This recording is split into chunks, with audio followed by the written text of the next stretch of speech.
Michael, Yeah. when you call timeout there with a couple seconds left, what play are you drawing up? What's the conversation in that huddle? Well, yeah, we got the stop with Jamal Steele, and I tried to call the timeout right away so we could advance it. The referees obviously didn't give us that, so we had to take it out three-quarter court. And the first look was going to be Jamal Murray up the sideline. Second look was going to be KCP coming off of Nikola. And then obviously lastly, Nikola flashing back to the ball. And then I said, I want you to take two dribbles over half court and shoot the three. And he executed the play to perfection. But great player. Rattled off a lot of names, and you guys were a well-balanced team, a very deep team last season. But do you feel, or how balanced do you feel that your team is right now? Well, yeah, I think with our starting lineup, we have guys in that starting group, Jamal, Pope, Michael, Aaron, Nicole, that can all have big nights. We play the right way, 28 assists, only 9 turnovers. And then off the bench, obviously, Reggie's capable of having a big game. Peyton had a big game tonight.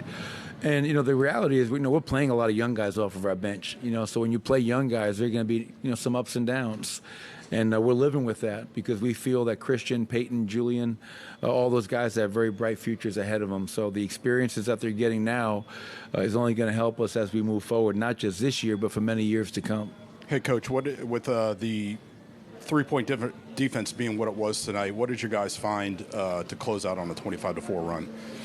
Yeah, it was the most important thing, Bob, was just not giving in, not giving up, not letting go of that proverbial rope.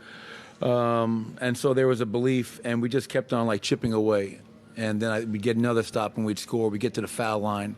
And the next thing you know, it's a 12-point game. It's an 8-point game. It's a 5-point game. And next thing you know, we win the game at the buzzer. And then, just guys understanding Steph Curry, Klay Thompson, Pajamski, who played really well. That kid's got a bright future. And locking in. Last year we had the third best clutch defense in the NBA.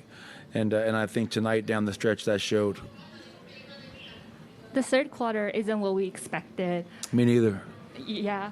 So would you think that there's any way that can be done better, executed better for this team? Yeah, it was, to your point, 44-24. So we didn't defend it all. They scored 44 points that quarter.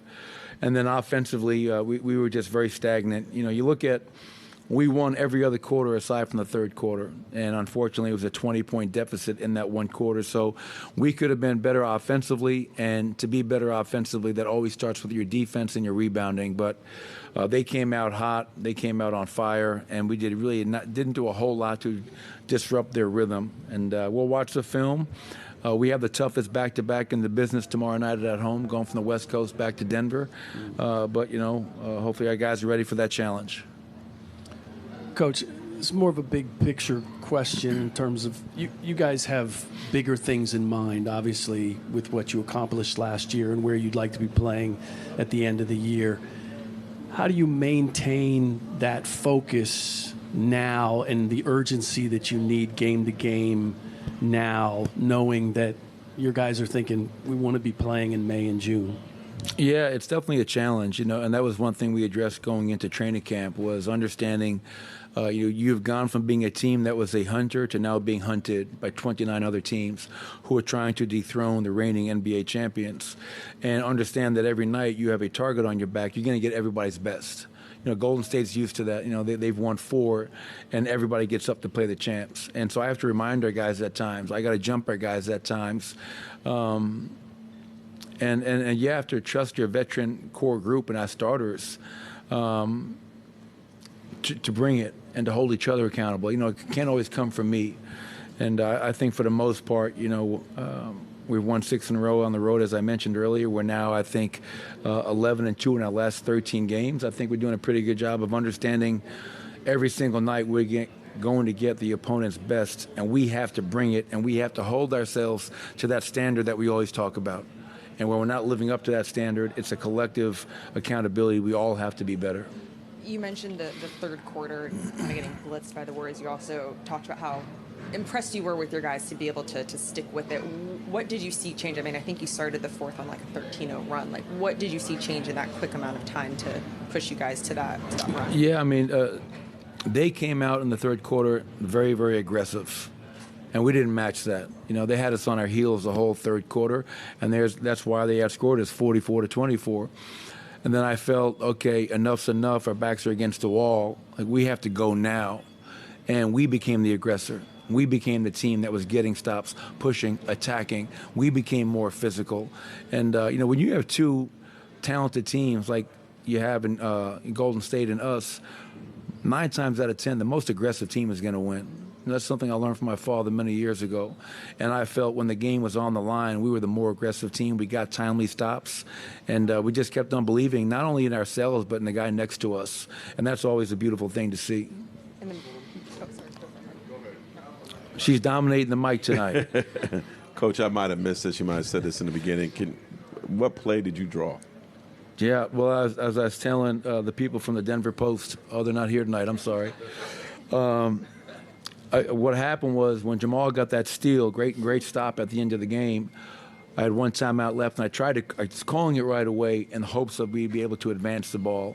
Sean said that obviously it was called after the dribble, so we had to take it out three-quarter court. And the first look was going to be Jamal Murray up the strong side sideline. The second look was going to be Pope flying off of Nikola at half court. And then obviously Nikola was our primary, Aaron hitting Nikola, and then obviously make something happen. And I wish I could tell you, Mark, that I told him to take 2 dribbles to the right and shoot the jump shot. But as I mentioned to this group earlier, that's just a great player making a great play with the game on the line. From my vantage point, I said, that's going in. I think everybody on our bench, like right when it left his hands, all the coaches in the back were saying that, like, that's online, that's going in. And we had a game like that maybe a few years ago, a similar situation, close game, and Monte Morris hit a buzzer beater in the same area, much closer than Nikola's, but Nikola lives for those moments. And it's great and joyful to watch a player of his talent go out there and make the plays that he makes, along with Aaron Gordon, who was great tonight, and Jamal Murray, Peyton Watson off the bench. This was a character win, and it was everybody contributing. I could have just played him back the recording. Yeah. But it was a similar question about how long does 4 seconds feel in that kind of situation? Does it feel like it's going really fast, or does everything, for you as a coach on the sidelines, does everything slow down? Well, it slows down because Nikola's slow. So when he catches the ball and he's dribbling to his right, there's not a lot of burst of energy there. But what you have to love and appreciate is that there was no panic on his part, because 4 seconds is a long time. You can catch, take 2 dribbles, and shoot a shot. And for the defender, obviously, you want to contest, but you don't want to foul. The last thing you want to do is foul somebody at the end of regulation, put them on the free throw line. So, yeah, man, we bounced back from a really bad third quarter and somehow, some way pulled out a win, and we have a hell of a challenge waiting in Denver right now in the Orlando Magic. Hi, Coach. Just want to talk about Michael Porter Jr. there tonight. 28 points, 13 rebounds. He was certainly on fire throughout that start of contest. And in a night where Jokic did a double-double and passed Mutombos and the records, it would be all really about Jokic, but tonight was really all about Michael Porter Jr. Yeah, I appreciate you. You should come in to our games more, Jim. I'm not sure what part of Ireland you're calling in from, but you should become like our Nuggets in Ireland correspondent. All right, we can have a little thing here.